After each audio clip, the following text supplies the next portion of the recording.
রাজনীতি করে মানলাম, এখন কি এটা করার টাইম ছিল?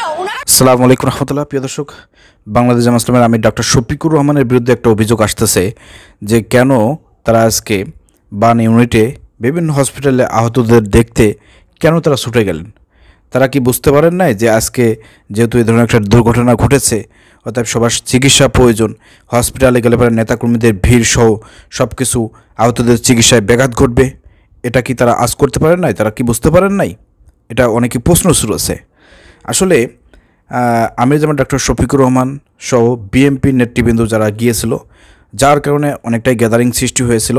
আমির জামান ডক্টর শফিকুর রহমান প্রথম দিকে দেখে তিনি যখন বুঝতে পেরেছেন যে আসলে এখানে থাকা যাবে না, এখানে থাকতে পারে আহতদের চিকিৎসা ব্যাঘাত ঘটবে, তিনি কিন্তু তড়িঘড়ি করে এখান থেকে বের হয়ে চলে এসেছেন। পরবর্তীকালে আমরা দেখেছি বিএনপির একাধিক নেতারা তারা বিভিন্ন হসপিটালে গিয়ে সেখানে গ্যাদারিং সৃষ্টি করেছে, সাথে তাদের নেতাকর্মী ছিল, ছাত্রদল সভাপতিও তাদের নেতাকর্মীদেরকে নিয়ে ঢুকেছে এবং দেখেছেন ছাত্রদল সভাপতি রাকিব ভাই এবং তার নেতাকর্মীদেরকে কীভাবে স্বেচ্ছাসেবকের টিমরা বের করে দিয়েছে সেই দৃশ্য আপনারা দেখেছেন। তারপরে রুহুল কবির রিজভী ইয়ানি তাদেরকে নিয়ে অনেক গ্যাদারিং সৃষ্টি হয়েছে হসপিটালে। এবার মির্জা ফখরুল ইসলাম আলমগীর স্যার, তাকে নিয়েও গ্যাদারিং সৃষ্টি হয়েছে। তো সব কিছু মিলে রাজনৈতিক ব্যক্তিবর্গদের এই ধরনের আচরণ আসলে জনমনে একটা প্রশ্ন তুলেছে যে তাদের কি দূরদর্শিতা নাই? তারা কেন আজকেই তারা কেন দেখতে যাবে? কেন তাদের রাজনীতি করতে হবে? 2 দিন পরে যাইতো। আজকে যেহেতু চিকিৎসা নেওয়ার সময় এবং পরিস্থিতি খুব খারাপ হতে পারে, আহতদের চিকিৎসা ব্যাঘাত করতে পারে, তাহলে কেন আজকে তারা গেল?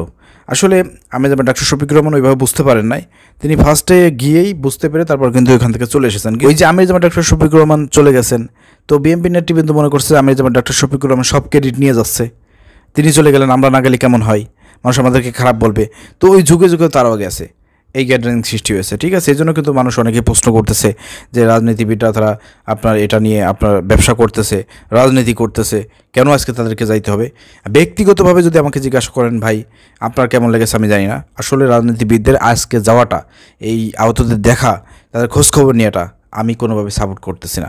সেটা আমির জামান ডক্টর শফিকুর রহমানের ক্ষেত্রেও বলেন, তারপর আপনি বিএনপির নেতাদের ক্ষেত্রে বলেন, ঠিক আছে, এটা আমি কোনোভাবে সাপোর্ট করতেছি না। কারণ যখনই আমি এটা প্রকাশ করেছি, হ্যাঁ, আমার বিভিন্ন পেজে এবং ভিডিওতে আমি বলেছি আমরা যেমন ডক্টর শফিকুর রহমান আহতদের দেখতে যাচ্ছেন, এটা অফিসিয়ালভাবে ঘোষণা করা হয়েছিল, যার কারণে আমি প্রচারণা করেছি।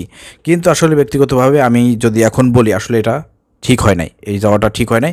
2-3 দিন পরে যাওয়া উচিত ছিল, অথবা আগামীকালকে যাওয়া উচিত ছিল, তাদের চিকিৎসা নিশ্চিত হওয়ার পরে।